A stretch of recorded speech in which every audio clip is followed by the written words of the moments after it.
It's a pleasure to serve Hoosiers. I think the question I got asked most because of what they saw me do as a senator, why would you leave? States that are run well are going to survive regardless of what happens in DC. Businesses, households will too. I go back to what the founders intended, and it was not to have a country run by career politicians, but movers and shakers that made it in the real world.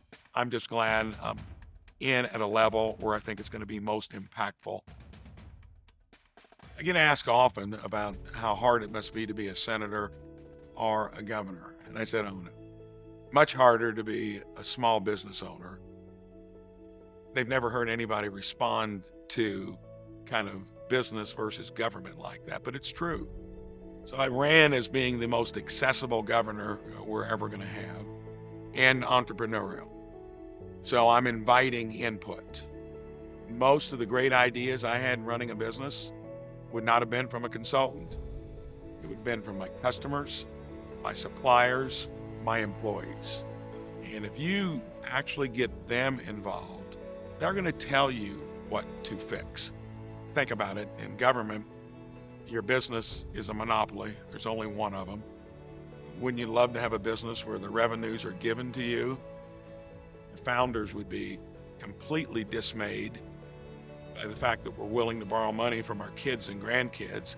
You got to be smart enough that you don't spend more than you take in and be innovative and entrepreneurial, where you lose most government right there.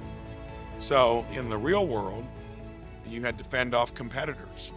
You were on full recourse, meaning that if it didn't go well financially, your assets were encumbered. In the big house, the printing press was in the basement. And look what they've done. States have got to do things that are going to live within their means. And then it gets back to what I said earlier.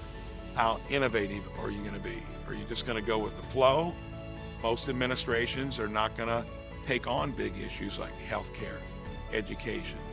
And I told my secretaries, take that point of view, telling them to be bold. Don't get too far ahead of your skis. It's got to be practical. But let's go into places where maybe past administrations have not, so that we give really good value to Hoosiers as constituents. It's like customer service in a business. That's what I want state government to do through constituent service. All kinds of opportunities to take the real world, private sector experience and apply it to government.